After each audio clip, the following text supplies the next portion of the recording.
शिव गुरु कैसे कैसे दुनिया चलावेला, हमके ना बतावेला ओ। शिव गुरु कैसे कैसे दुनिया चलावेला, हमके ना बतावेला हो। शिव गुरु कैसे कैसे दुनिया चलावेला, हमके ना बतावल हो।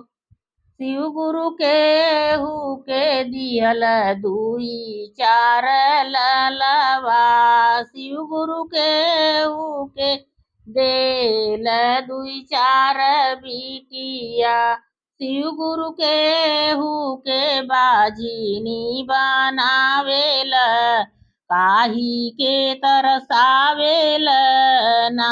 शिव गुरु के के बाझिनी बनावेल, काही के तरसावेल ना। शिव गुरु कैसे कैसे दुनिया चलावेल, काही के तरसावेल ना। शिव गुरु कैसे कैसे दुनिया चलावेल, हमके ना बतावेल ना।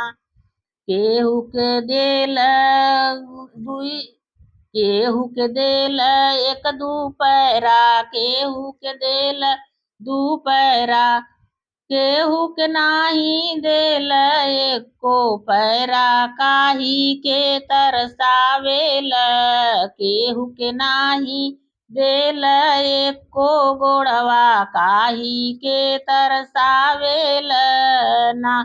शिव गुरु कैसे कैसे दुनिया चलावेल, हमके ना बतावेला ना।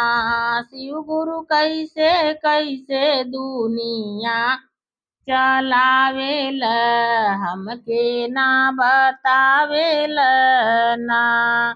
केहू के देल दू नैना, केहू के देल दू आँख, केहू के अंधा बनावेल, काही के तरसावेल ना। केहू के अंधा बनावेल, काही के तरसावेल ना।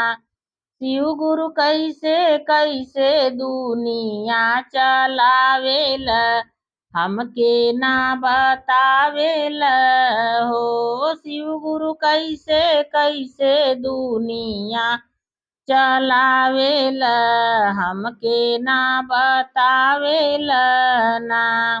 केहू के देल जबनिया, केहू के देल बोलिया, केहू के देल जबनिया, केहू के देल बोलिया, केहू के गूंगा बनावेल, कैसे क तरसावेल ना। केहू के गूंगा बनावेल, काही के तरसावेल ना।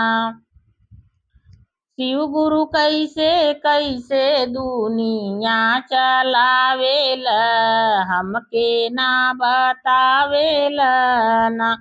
शिव गुरु कैसे कैसे दुनिया चलावेल, हमके ना बतावेल ना।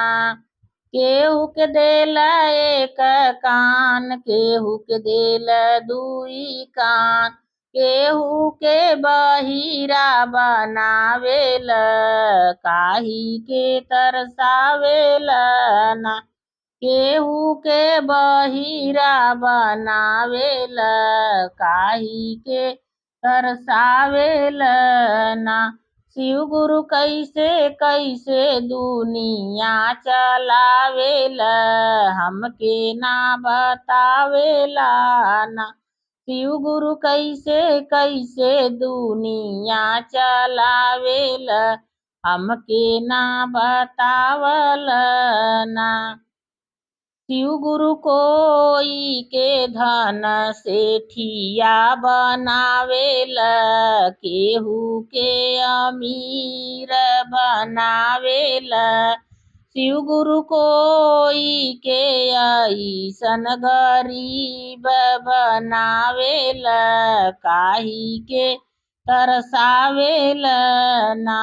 शिव गुरु केहू के अइसन निर्धन बनावेला, काहे के तरसावेला ना।